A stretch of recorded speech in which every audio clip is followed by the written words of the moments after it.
This guy can upgrade any of his equipment at a fraction of the usual cost, thanks to an ultra-rare artifact he obtained after clearing 999 floors of the tower. For other players, upgrading is a long and expensive process that slows down their progress. But with this artifact, our guy plans to surpass even his previous record and conquer every floor of the Tower of Gods. Here's how it all began. Stakes are running high in a tournament of a game called Tower of God. Players are going sweaty in tryhard mode and everyone's banking on Sububai to win. This dude is out here moving like let me solo her from Elden Ring. He deals the finishing blow and clears the 900th 999th level of the game. The crowd goes wild until suddenly boom, consciousness shot. Subai dies instantly and travels to a spiritual dimension of the game. When he opens his eyes, he arrives in the classroom of the game, the starting point of all players. Bro beat the game so hard they yeeted his ass right inside it. Subai takes a few glances around him and quickly learns that he's literally a part of the game now. This is the Yan Kingdom. Entering the Tower of God has strict requirements, but luckily for our boy, he's the top sweaty pro gamer for this game. The idea of being yeeted by heart attack doesn't scare him, it actually excites him. The best part, no one's cleared more than 99 floors in this version of the game. This means a dude like Sububai would be a god amongst their ranks. The instructor tells the students to crush the crystal, immediately teleporting them away to the newbie zone.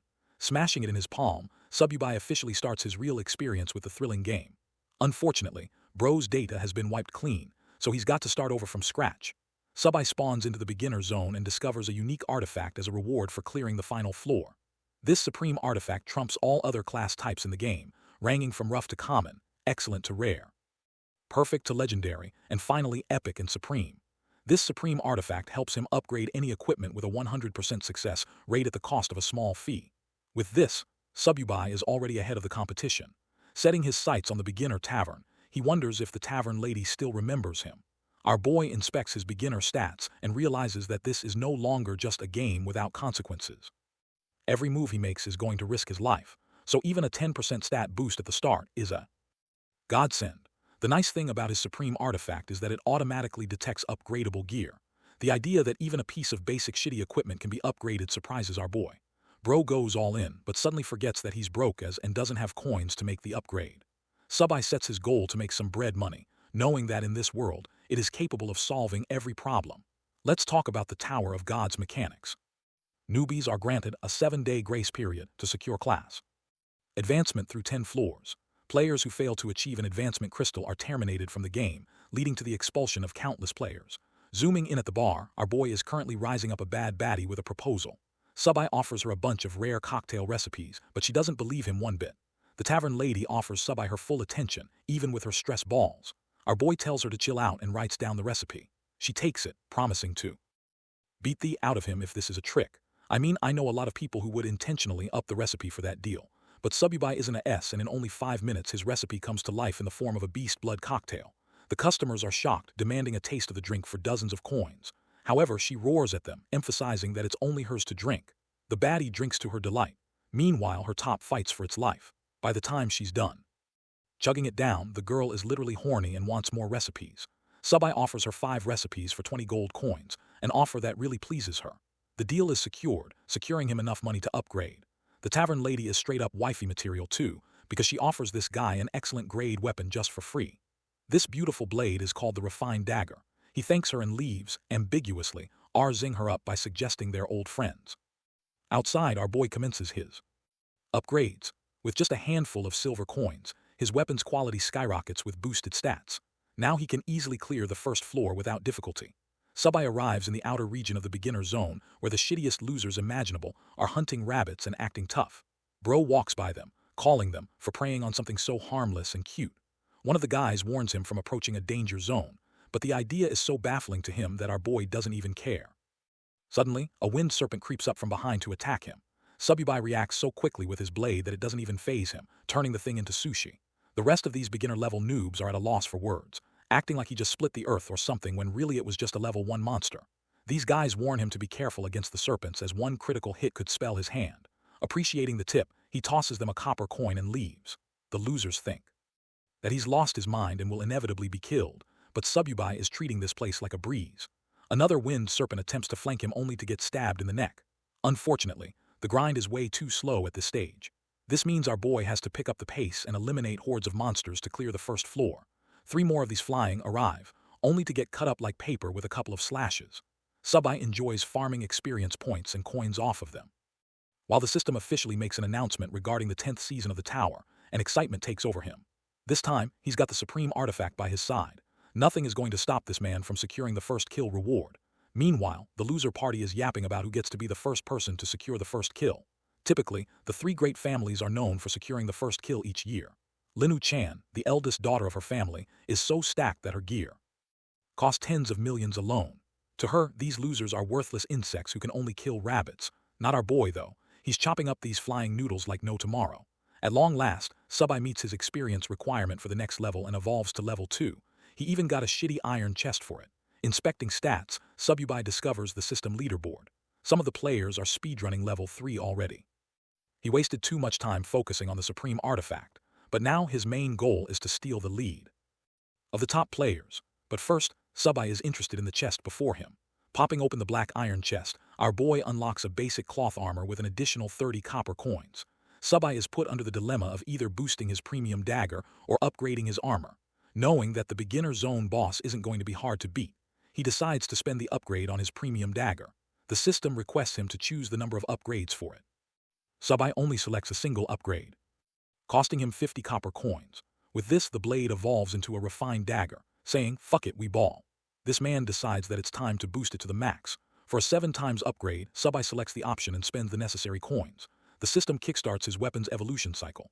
The refined dagger has now acquired 8 additional points, and its physical attack is capable of dealing 60 damage at one time. The weapon is straight out of Valorant, and the upgrades boosted the dagger's attack power. Subai flings it around, satisfied with the new speed. Even though the weapon is merely an excellent quality, its stats are actually comparable to a rare weapon. This is all possible with the help of the supreme clock at his disposal. Believing that he's ready for the first floor, our boy steps forward to challenge the Tower of God. Let's talk about the boss's respawn system. It only respawns 10 times on the first day. Any person who is capable of slaying it can advance right into the first floor of the tower. Even if the boss is attacked by an entire team, only a few people are allowed to enter the tower on the first day. Having arrived at the ruins, our boy patiently waits. Suddenly, the sound of fighting draws his attention. Panic sets in. He had no idea that someone had already arrived before he could. Subai steps on the gas pedal and rushes in to steal the first kill for himself. Meanwhile, the team that is currently raiding is having no difficulty cornering the goblin horde. Observing from his little hiding spot, Subai is baffled to see some sweaty whales buying top-tier weapons on the first day. His confusion is quickly answered when he spots Lin Yuch-chan from the Lin family, the same young woman who has a gear set worth tens of millions. At this point, Bro's mighty dagger feels dirt cheap next to her. Her team members scramble on ahead to charge at the goblins. Her personal assistant, Blonde Boy, thinks that they'll easily reach the first floor in no time. However, Linu-chan highlights that the other 2 major families might also be tailing them closely. Suddenly, Yuchen senses someone's presence and immediately calls out the man hiding nearby. It's our boy who gives up after being exposed and greets calmly. Yuchen's assistant questions what team he belongs to, with our boy assuring that he's playing solo, so there's no team with him. He also emphasizes that he doesn't want any trouble and was simply passing by, but the young lady is suspicious of his words. She and her team are filled to the brim with top-tier equipment, and even then it took them 30 minutes just to get through the forest. And yet this guy arrived at a similar time all on his own. Subai plays innocent and bids them farewell. Jongf is suspicious and accuses Subai of stalling them so he can take on the boss. Sensing urgency to act, the young lady stops one of her battalions and orders them to cooperate with each other just so that they can prevent Subai from leaving. She has no intention of losing her first boss to a random nobody. 7 warriors rush down our boy. Subai isn't worried about getting jumped and merely calls the situation annoying. Manifesting his dagger, he taunts them for dragging him in their mess. The snarky assistant thinks that our boy is being arrogant as he's nothing more than a level 2 newbie against a group of fighters. The warriors quickly pounce on our boy, while Subai is more than happy to entertain them. The first attack is in the form of an arrow which Subai casually deflects with a simple reaction.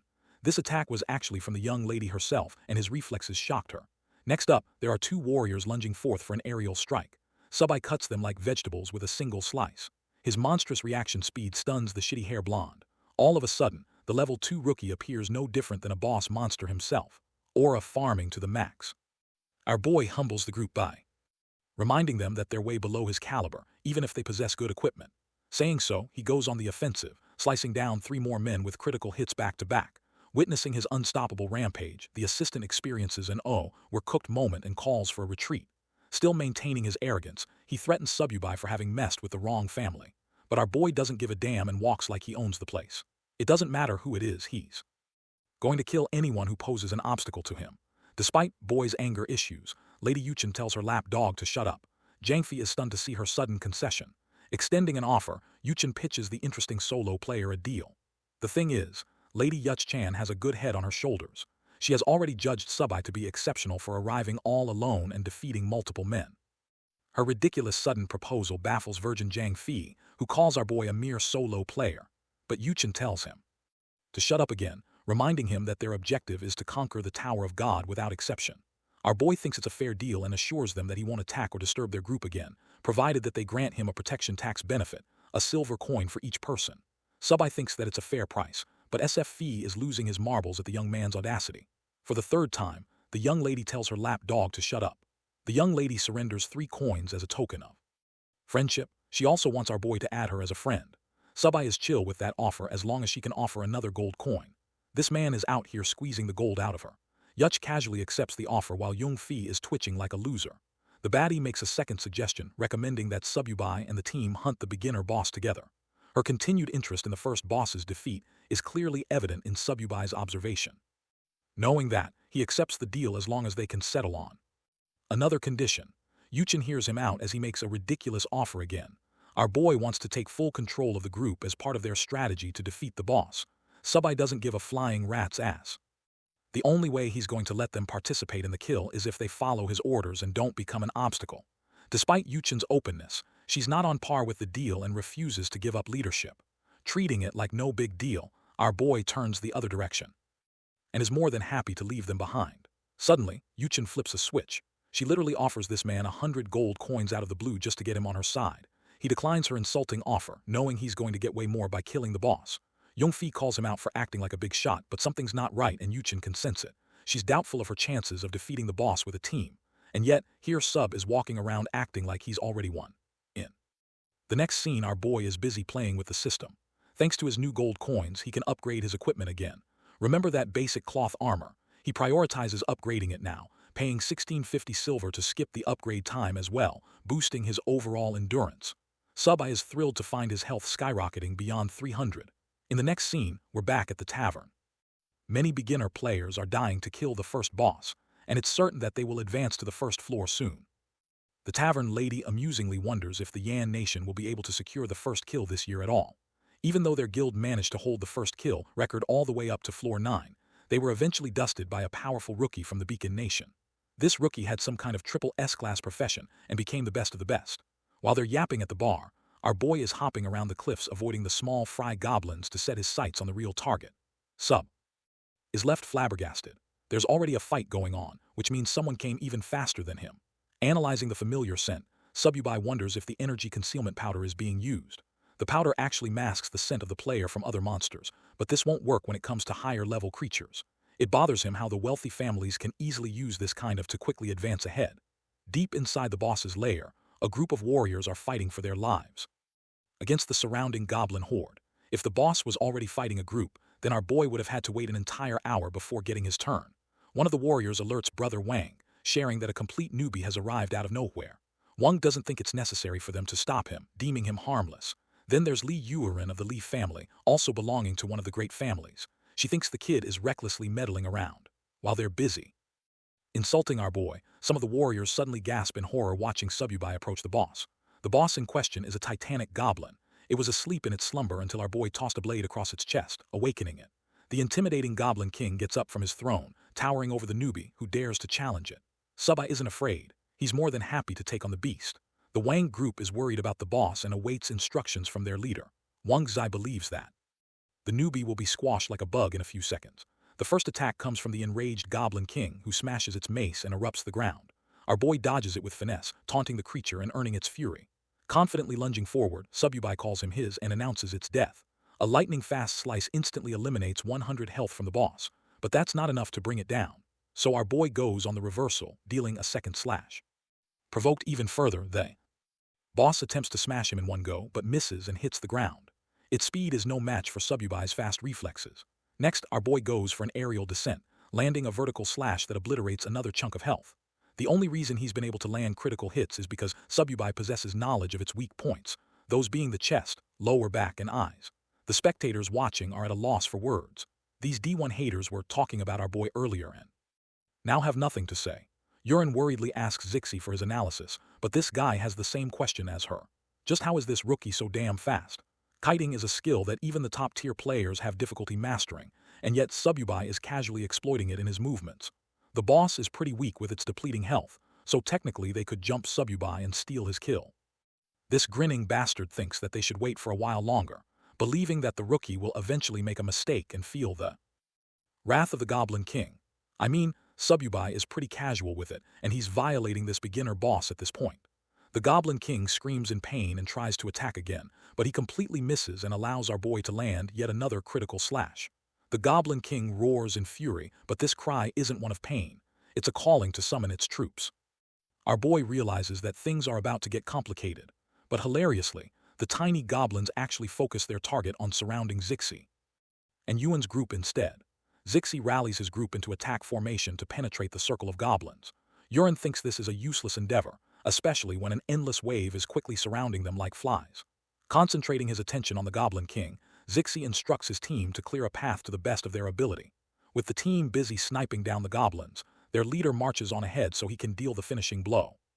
Even with Sububai's overwhelming ability, Zixi thinks that he can steal the killing blow just in time, refusing to let nobody rob him of his glory. But here's the thing. Our boy isn't a dumbass and knows that this guy wants to steal his kill. Subai can spot the mid-tier magic scroll from a distance. Confident of his victory, Zixi tosses open the magic scroll, announcing the end of the rookie as well as the beginner boss monster. The magic scroll shoots out a missile of fire. This blazing torpedo makes direct contact with the Goblin King and detonates into a loud explosion. Watching the smoke clouds, Euron and the others celebrate having acquired their ultimate victory. However, Zixi isn't the same. Something about the situation is off. Even if the scroll nuked the boss, there isn't a system notification confirming the kill. Suddenly, the system notification does pop up, except it names Subai as the first person to slay the Goblin King in the eastern region. When the smoke settles, it's our boy Aura farming on top of the defeated boss. Zixi is stunned, questioning how this guy was able to one-shot the boss so fast, while he's full of questions. Our boy treats them like a bunch of buffoons for not knowing about the fatal wound aspect. What he did was continuously exploit the weaknesses of the Goblin King, allowing him to stack up enough critical damage to finish it in one strike. Interestingly, Sububai could have finished this fight way sooner, but he intentionally waited to see Z's reaction. In reality, our boy just wanted to teach this arrogant noble a lesson that money alone isn't enough to get you everything. Back at the tavern, the same announcement of Sububai's victory of the beginner boss reaches them. For the first time in years, the first kill of the boss was stolen from all three major families. Instead, an ordinary guy was able to snatch it for himself, making the people wonder if this dude is secretly a topple assassin from a secret clan. The kid is an orphan with no abilities or weapons, so it's impossible for him to have defeated the three families in their run for first place. Shifting perspective to Yuchen's group, she's rendered speechless while S-Fei can't believe what he's reading. Immediately, she storms her battalions to blitz towards the first rally point. Finally, there's Zixi Wang, who is acting pissy even after the dirty cheap movie pulled. This hot shot knows that they've got no choice but to wait for another hour before the boss respawns again. Out of nowhere, young Lady Yuchen arrives out of a portal, taking offense at Zixi for trying to snipe the second boss. While these losers are arguing with each other, our boy is rewarded with a silver chest for his incredible victory over the Goblin King. He's also now considered one of the only few players among the server to accomplish the mission, which secures him another silver chest. With two of them at his disposal, Subai excitedly wonders if he's going to get rare gear this time. The first box is opened, landing him a pair of rare boots called One Step.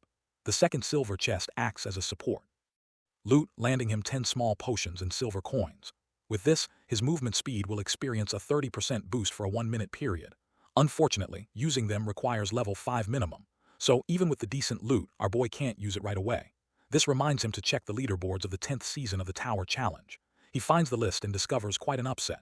You would think that our boy achieved some top spot, but he's actually ranked 98. Inspecting even further, Sububai discovers that the top scorers killed the boss even sooner. They're from other regions, but it's clear that these whales spent a lot of money to get top-tier equipment to finish that early. Drinking one of the potions, Sububai gains a temporary experience point boost for 60 minutes. His main focus is to grind his levels even harder, especially when there is a whole list of people stronger than him right now. Walking up to a dungeon portal leading to the first floor, he welcomes the season with great anticipation. From the other side, Subai finds himself in a spatial dimension. One look at his surroundings makes him realize that this is actually the Dark Maze dungeon. This confuses him a bit. The thing about the beginner zone dungeons of the tower is that there are many different types ranging with different difficulties. The Dark Maze dungeon. This one ranks roughly mid to high difficulty in the beginner course, making it one of the most challenging ones for new players. Placing his foot precisely, our boy starts to move in systematic fashion. He is careful about each step and recalls that it's the same pattern as last time. Subai finds himself lucky for having retained his knowledge of the maze. Suddenly, an arm shoots out of the floor. From a magic circle, a creepy ghoul arrives out of nowhere. Our boy clearly didn't expect to meet his ex-girlfriend here. Subai knows that it's a ghoul. That's not the issue here. Inspecting the creature's stats, he learns that it's a normal type with average stats. The troublesome factor about ghouls is their high agility paired with intense damage bursts. This means our boy has to play it safe in order to not get overwhelmed. Activating his flash step ability, this guy literally blitzes past the ghoul, landing a solid critical hit. That one swing of a blade is enough to kill the beast immediately. Right when our boy thought he was only dealing with one ghoul, another pops out of the ground and tries to attack him. Thankfully, Subai slashes it all the same, killing it with a single attack. With 2 kills secured back-to-back under his belt, he earns 40 experience points and consequently levels up to 3. Thanks to this level up, he's also acquired 2 attribute points. Things are coming together after defeating the Goblin King, but the dungeon's not finished just yet. This time, there's a puzzle with 2 inscription tablets.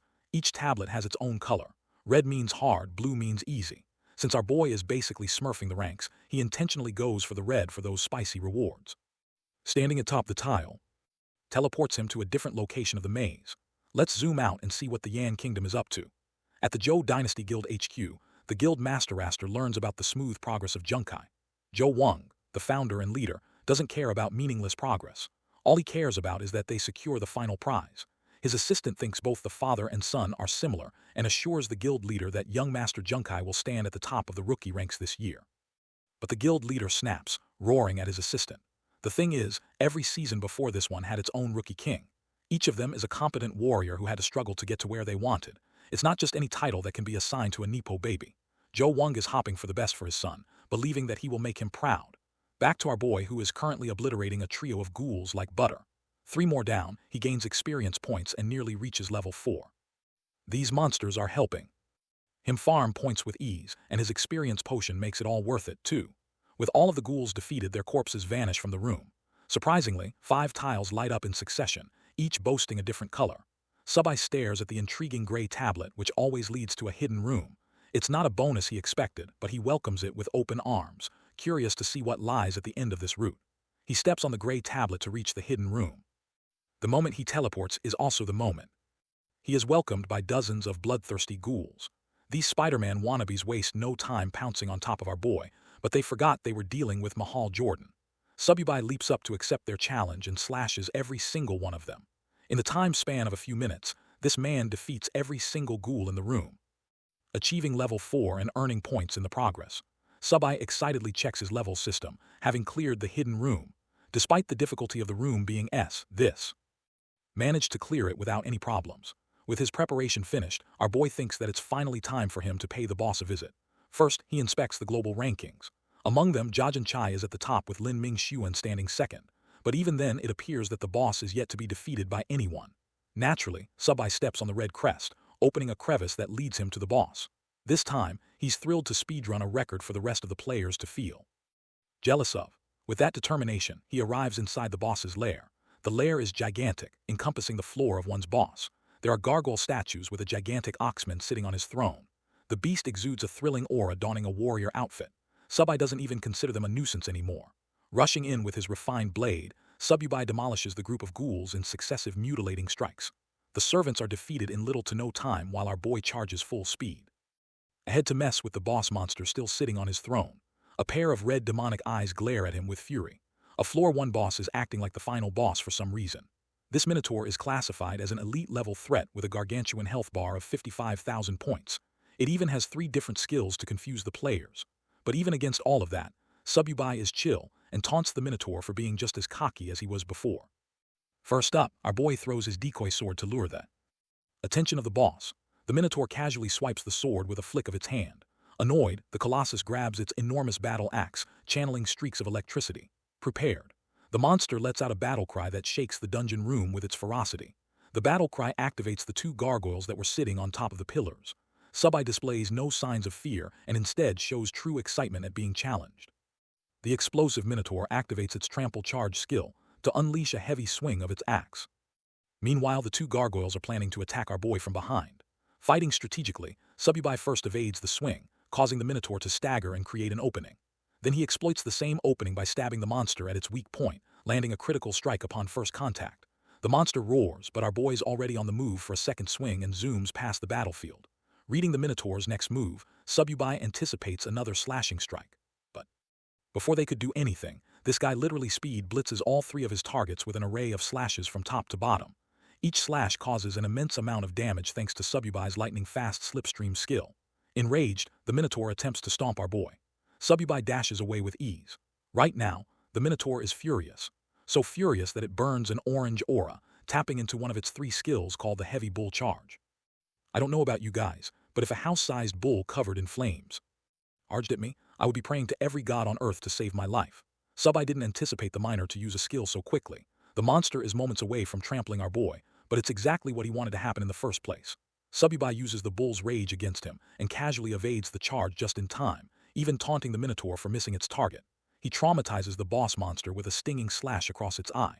This critical hit is so nasty that it chops off 1,000 points immediately. As for the two gargoyles ganging up from behind, Subai experiences no difficulty dealing with them. He simply waves his weapon across the field and cuts through both of them. Thanks to the added points, Subai shoots up to level 5 at last, finally reaching his desired goal. Now he can use the broken skill of his rare foot gear. Subai selects it and activates his one-step ability, boosting his speed by 30 seconds. He was already fast, but now he's so unstoppably fast that the Minotaur can't even see him. Streaks of blue cut past the creature's body, slashing all over and rendering him buckets of sharp pain. Enraged and insulted, the Minotaur is forced to enter its berserk state. This maniacal state of the monster is a nightmare to deal for even its own servants as it crushes the ghouls in anger. Subai mocks the beast even then, calling the fight a mere playground experience for him. His effortless maneuvers overstimulate the Minotaur's body as it helplessly searches for its target. With the berserk mode fatting to 0, the miner angrily dashes ahead to attack. But the moment he decides on a direction, Subai simply teleports behind the boss with his godlike speed, confusing it over and over again. Exploiting an easy opportunity, Subai slashes the Minotaur's chest, landing yet another critical hit. The same towering beast that looked intimidating at the beginning of their battle is now on its knees, losing continuous HP because of rapid bleeding. And now the boss is just an easy target to kill. With the monster immobilized, Subai plunges his blade into its thick skin, forcing out more blood. This last hit just now extinguishes 3,000 points of health. In the end, the monster no longer has the health to continue the fight and topples to the ground with a heavy slam. The conclusion of the battle earns Subai an entry ticket to floor 2 of the dungeon. Having defeated the first floor's boss with a perfect battle rating, the system awards him with a whopping 10,000 experience points. The system also honors him with the achievement of becoming the first player to beat the first floor boss. His reward is a golden treasure chest, as well as an experience orb among gold coins. His speedrun time is just under an hour, which also breaks the all-time record for clearing in the Tower of God. On the flip side, a certain someone is facing the giant Minotaur with a blazing explosion. This person is none other than Jo Jun Kai, who possesses the 10,000 Calamities Annihilation Cannon. This trust fund baby thinks he owns the world because of daddy's money. But right as he's fighting the creature, the system announcement pops up, informing the players about Subai's incredible record of defeating the first floor boss. Junkai's face drops in shock, unable to comprehend how there could be someone even faster than him. At the current leaderboard, Subai has just displaced Junkai's #1 rank. This guy is so salty that he thinks our boy must have cheated because there's no one who could have defeated the Minotaur in under an hour. The system notification has gained the attention of many people, making them question the legitimacy of the player known as Subai. No one would have thought the Yan Kingdom would be responsible for recreating a monster like Li Jianxin, who became a legend for his nation. From Subai's performance so far, people are already banking on the chances of him succeeding as the rookie king of the season. Even more alarmed is the guild leader, Junk Kai's daddy, who questions the identity Subai. Still, there were 9 floors left in the Tower of God, and if Junkai managed to ace his job transfer mission, he could potentially steal the Rookie King's title for himself. Showing disregard for his son, the guild leader demands a full-scale investigation on Sububai. The scene cuts to Lady Yuchen, who is already making moves, sending messages to our boy. She even invited him to come work for the Lin family, and in the end massively regrets underestimating his abilities. Let's go. Back to our boy, who stands before the golden treasure chest. This piece of beauty only appears for first kills and special events, so they are really hard to come by. Thanks to his accomplishment, Sububai will be the first person to open the golden chest of this scene, which means he is guaranteed a top-tier piece of equipment. Hovering before his eyes is a gold-plated perfect grade item, its name, the almighty golden hoe. Our boy grabs his hoe and secures the bag. He knows that this thing will become a lot more useful in the later stages of the tower. He consumes the orb's benefits, gaining 60,000 points right off the bat. As a result, he shoots up to level 6. Next, he upgrades his footwear equipment, spending 3,000 silver coins to skip the upgrade time duration. Since he's got more than enough money at his disposal, Sububai gets the benefit right away. After a while, he's swimming in a Hyel upgrade. The system outlines his current profile, his main equipment being the supreme artifact, his trusty refined blade, his rare footwear, and finally a common armor. To bump up the difficulty of his speedrun journey, Sububai makes a personal goal of clearing the 10 floors within 24 hours. Our next location is the Naka Desert. The system informs our boy of a 1-minute waiting period before the start of the first wave. The countdown begins.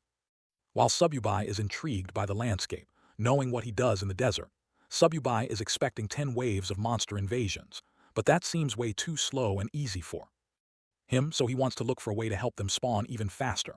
The first creature pops out of the summoning portal just behind him. This ugly freakazoid is the sawtooth lizard with a venomous bite. Sububai is genuinely bored and thinks that these guys are only going to waste his time. Instead of waiting for them, Bro seizes the initiative and makes his first move by lunging right in. With a single slash, the first lizard is slain with a critical hit. Then another back-to-back, until the entire wave is annihilated. Now that all of them were dead, the second wave would arrive in another minute.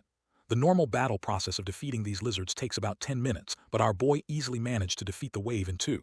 The second wave follows suit, with Sububai popping open the use of his one-step gear. This way, he'll reach them even faster than before and wipe them out quickly. With the effect activated, this man becomes the Flash, securing kill after kill after kill in a zigzag motion. Subai is so excited that he wants to break all of the records he made in his previous life. The system dubs complete annihilation of Wave 2 of the lizards. The third wave quickly spawned only to get killed all the same. The fourth spawned, also dead. This happened until eventually our boy confronted the boss of the second floor. Sububai is seconds away from dealing the finishing blow on the werewolf. His final slash nails the last strike, ending the creature's life. With this, floor 2 has been cleared, and the entry ticket for the third has been granted. The system awards him with another golden treasure chest for securing the first kill of the boss. His clear time was only 30 minutes too, making it a really fast speedrun. Popping open the chest, our boy discovers the one thing that he desperately needed the most: a perfect grade linked armor clad in purple and gold. This thing is a beast with a regeneration effect too. Subai is proud of his luck and heads right into the upgrade settings to boost its stats. He doesn't want to make it completely overpowered to the point not even he can use it. Spending 1 gold coin, our boy moves forward with the expensive upgrade, feeling satisfied with his premium investment. Subai's level jumps up to 7 after consuming another experience orb. He is now powerful enough to challenge the third floor with the entry ticket. Our boy steps towards the portal after extinguishing 100 gold coins like nothing. His current hurdle is shortage of funds. Inside the silken cavern of the third floor, Sububai is confronted by bloodthirsty creepy crawlies of all kinds. He's a human-sized bug exterminator, so he sweeps right in to kill them all. Currently, Junkai is still busy blasting the Minotaur until eventually he defeats it and clears the first floor. His clear time is 2 hours and 25 minutes, which is way more than Sububis. Thanks to his victory, he earns a rare weapon called the Exquisite Long Sword as his reward. Bro is super excited at first until he checks the leaderboard and sees Sububai sweeping the ranks of floor 2. It stuns him how this man has already annihilated the second floor when Junkai hasn't even stepped foot in it. Despair sets in, and this wannabe big shot succumbs to defeat. It boggles him to know about the identity of Sububai. Meanwhile, our boy is currently dicing the overgrown fat spider to his delight. He wraps up floor 3 tremendously fast as well, securing first place again. Skipping ahead, he doesn't experience any form of difficulty with the 4th floor either. Another record set. Floor 5 is where he annihilates an aquatic behemoth, clearing the level in 20 minutes. His consistent victories back-to-back are ridiculous in the eyes of the spectators. In their eyes, he's an absolute monster for a beginner who shows no signs of slowing down. Many others are chatting, wondering if this season is too easy for the beginners. But then comes the question of Junkai's pace, as despite having obtained a godlike weapon for free, he still took a while clearing level 1. The scene cuts to the strategy meeting room where the members of the group express their interest in our boy. Paling Sway and Sanchin find it strange that this mysterious fellow doesn't even have a previous track record or any family connections. They theorize that perhaps Subai stumbled upon some kind of overpowered ability within the tower, but that's extremely rare. Only 10 pieces of epic-grade equipment exist in the Yan Kingdom, so it's not reasonable to think Subai has one. Lingyue and Nian are two of the most competent fighters the Yan Kingdom has ever known, and even they are dumbfounded by this situation. Their argument is brought to an end by strategy leader Captain Sukong. This guy doesn't care about the specifics. All he cares about is purchasing Subai's weapons after he returns from the tower. He reasons that they could set a meeting with him to discuss details. Nanshin shares his objections, but the captain quickly shuts him up, emphasizing that the rookie squads have always worked this way. They could use Subai for their own benefits. Saying so, the captain dismisses the meeting and leaves. Linksui teases Nanshin to worry about himself as he's at the verge of being demoted to the second-tier team. Back to our boy. He's currently analyzing his basic stats. Each level up grants him 8 points randomly, but the one thing draining his wallet is the lack of funds for equipment upgrades. From now on, a minimum upgrade is going to set him back 13 gold coins because that's just how good his gear has become. Despite having 300 coins already, Subai is thinking about clearing floor 10 and acquiring 500 coins. Achieving the Rookie King title will also grant him 200 coins, but a despairing reality sets in. It's still not enough. This man needs Elon Musk levels of money to really advance his weapons. Suddenly, a person came to his mind. Inspecting the system settings, Subai opens his messages, realizing that it's time for him to accept proposals. Remember Lady Yuchen. He offers her a whole bunch of crystals for different price points. The interesting thing about this deal is that he's offering a discount from the market price. Yuchen folds and accepts to buy the entire stock. Our boy is more than happy to sell her 30 crystals with the idea of selling even more later, finalizing the trade and acquiring his beloved coins. Subai steps into floor 6 to continue grinding. Wild Oasis is one of the more difficult floor levels of the tower. This is the part where things started to take an upward shift. The boss can appear out of anywhere, so you have to look around. Wielding his newest weapon, our boy grabs his trusty crossbow for the job, except he doesn't have a bundle of arrows. Subai intends to do his best. While he's navigating the area, he is suddenly confronted and surrounded by a group of jaguars. This is the perfect chance for our boy to test his new weapon. So, he shoots a whole bunch of arrows. The arrows instantly take down a bunch of the monsters, but there are a few that lunge at Subai from behind. Sensing danger, he flips around and shoots them all the same. With the monsters killed, Subai decides to reuse the arrows from their corpses. The good thing is that they can be used twice, which means he could save them for later floors. When they've expired their use, he's going to make bank by selling them to Yuchen. Arriving at the stream, Subai remembers that this location is where the boss is known for spawning. Moving against the water, he senses a tingling feeling. This confirms the location of the boss. Like clockwork, Subai senses its arrival and jumps ahead to defeat it. However, he finds a bunch of trident-wielding fishermen instead. These guys are normal monster types in a group. Subai targets each one of them with his range weapon. The first few arrows easily kill the fishermen. Their bodies also drop a rare bag of coins as well as a job transfer crystal. Our boy selects the B-rank crystal, which has a high drop rate in this location. Next, he prompts the system settings for the crystal and sends it to Lady Yuchen, offering her a trade. The woman takes one look at the warrior class crystal and presents 100 gold coins or 100,000 in cash. Milking the out of her wallet, Subai forces her to double her offer and the deal is secured. Next, he pounces away happily, having secured another round of farming. Suddenly, Subai hears an intimidating screeching sound. He turns around, excited to confront the boss at last. This dude is also a fisherman. Except he's on steroids and definitely needs a Snickers. Dubbed the Oasis Fish Demon, this guy is an elite-level boss with numerous skills of its own, but it's nothing to Sub who talks. The boss aims his crossbow at his next plaything. The monstrous fisherman aims its trident at our boy who is shooting numerous arrows from afar. The arrows inflict a ton of damage. But that's not all. Subai lunges upward to shoot some more from point-blank range, securing critical hit after critical hit. Enraged fisherman throws its trident, its only weapon, in an effort to kill the insect of a human. But our boy dodges it with ease and calls it a dumb fish with room temperature IQ. Declaring its death, Subai unleashes 3 headshot back-to-back, abusing the out of his aimbot skills.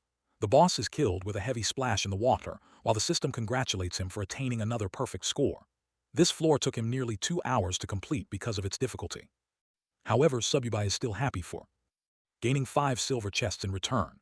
Reaping his rewards, he pops open the chests, gaining potions, gold coins, and gear. Our boy isn't happy with what he got as it's mostly low-tier stuff. He likes the Fish Demon Bracer's equipment piece and decides to upgrade it. Subai wears them and likes the attribute buffs which will boost his overall stats. Setting sights on the 7th floor, he sets a new goal of clearing the 10 floors within 20 hours. Surprisingly, the system makes a sudden announcement. Out of the blue, a new player, Lin Mangyuan, appears to have emerged with an S-class profession off the bat. People are discussing Mingyuan's origin from the Lin family, the same family that shares connections to Sword Immortal Li, a guy who is so godlike that he's ranked #1 in the world. People are seriously taking Mingyuan as a serious contender for the Rookie King. But some people are also skeptical of her, seeing how Sububai annihilated the 7th floor already, while Mingyuan stuck on. Third, some of them predict that Mingyuan has some kind of secret weapon just like Zhou Junai. Right now, our boy is sitting at the top with Mingyuan and Junai trailing behind. The spoiled brat is enraged for being 3rd place and intends to take his revenge after the 5th floor rankings. The 7th floor of the Tower of God brings us to the Dark Castle. Here, our boy is going up against the Primordial Edge Lord. He slashes the old bag of bones with a critical hit. On the 4th floor, Mangyuan is currently busy pummeling the Lizardman, refusing to stay stuck in 2nd place. Junkai is on the 5th floor and freshly acquired a class-changing stone. His awakening is actually incredible with Junkai entering the double SS rank class as a gunner. On the 8th floor, we have our boy challenging a bunch of skeletons in the Abyss of Pain. Subai slashes them once each, killing them with a single blow. He's excited by his current trajectory, knowing that only 2 more floors are left to topple. Mingyuan defeated the 6th floor at the same time as Junai. They're battling for 2nd place while our boy is on the 9th floor already. This place is disgusting because of its ugly zombies. While he defeats them, Mangyuan secures position at the 7th floor, killing the boss. At long last, Sububai has climbed his way to the top on the 10th floor. This one is called Nightmare Platform, housing the eldritch boss monster called Nightmare Heroes. Like always, our boy basically calls him Lil Bro and declares his goal of seizing the Rookie King title. The fight kicks off with Sububai lunging for a proper finish, refusing to play around with his opponent. At once, he renders a dozen slashes to cut open the boss. The behemoth responds with its claw, but our boy easily counters it, mocking the monster for being foolish enough to attempt it a 2nd time. The fight comes to an end when the phantasm is severed clean with a final vertical strike. The same nightmare monster that is supposed to be hell to deal with just got humbled. With all 10 floors cleared, the system announces Subai for becoming the first person to clear the 10th floor, earning him the title of Rookie King. This title significantly boosts his experience points passively and adds attribute points, but it will only last for 1 season's duration.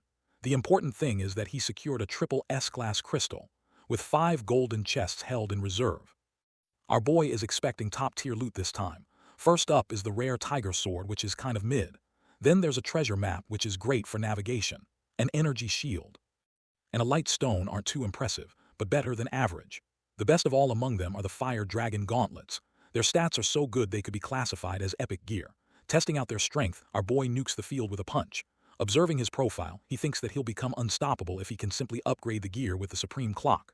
Next, he opens 30 silver chests that he collected during his farming run. This secured him enough money to upgrade all of his weapons and even unlock some new ones. Let's check the reactions of the mob. The spectators of Yan are shocked to witness Sububai's successful conquest in 17 hours. He also got a triple S-class crystal, which is the rarest. So rare that the likes of Sword Immortal Li had won and became #1 worldwide. The people of Yan Kingdom are crying happy tears for the success of their nation. While members of the meeting council are monitoring Sububai's combat footage, the captain demands to investigate every last piece of information on our boy and emphasizes recruiting him immediately. Ling Suer questions what they should offer him in the first place, prompting the captain to shout at her. His offer is the highest standard squad for Sububai to join, the same squad that is on the front lines for all their missions. After all, a talent like Sububai could never be placed in second-rate losers. The captain insists that a genius talent like him cannot be left to chance. After acquiring Sububai, their squad will shoot up in rankings tremendously, putting their status next to the immortal Sword Li. Lingyue promises to complete the mission, knowing that the captain is right. At the beginner's tavern, spectators wonder if Sububai has already chosen a class. He has yet to make a transfer, but so far his strength is beyond their imagination. People wonder if he's ever going to come back to his city to celebrate. Speaking of the devil, our boy slams the door open. His bashful entry receives hate from the people, all of which are questioning why this guy is walking with so much confidence, acting like he owns the place. The guy steps up to the tavern lady, who is pretty impressed with his performance. Subai demands a glass of Fallen Star, an exclusive drink and the lady's personal recipe. To the shock of the customers, the lady isn't flipping out on this guy at all. Instead, she enjoys talking to him as if they're friends. The tavern lady knows that he's got a big load of valuable goods and maybe even something else. She charges him the full amount. For the drink, Subai delightfully chugs it in, boosting his stats by 1 point each. Next, he requests a private room for his stay upstairs. Before he could enjoy his sweet rest, Lady Yuch-chan arrives out of the blue. She's come with her bodyguards to forward her professional relationship with our boy. Subai shows her his sack of crystals, and receives an enthusiastic reaction. They go upstairs to discuss things privately, where Subai shares the incredible crystals he collected. Their shimmer blinds the Lin family members. Among them, there are 5 B-rank crystals and many low-ranking ones. Lastly, our boy even whips out the S-rank crystal to shock everyone. None of the Lin family members expected this, not even Yuchen, who is probably ready to sell herself just to get her hands on it. This girl is going horny over a crystal, while mustache hair at the back is losing his mind. Yuchen instantly demands a price for the crystal, setting her sights on the trade. Subai assures her that the rest of the items will be sold at market price. He's looking for 10% in cash and the rest of the amount transferred in gold coins. He also tasks her with a bunch of supplies to purchase, something Yuchen can easily do with her network. Subai hands her the list and takes care of business. Bro settles down on his couch, asking for an offer for the S-rank crystal. Lady Yuchen pumps out 200 million in cash as her big number. Not even our boy expected this piece of rock to cost that much. Hilariously, Yuchen treats it like 200 million isn't even that high for this rarity. So, she's even happy to give him a free residence in the first city of the Tower of God.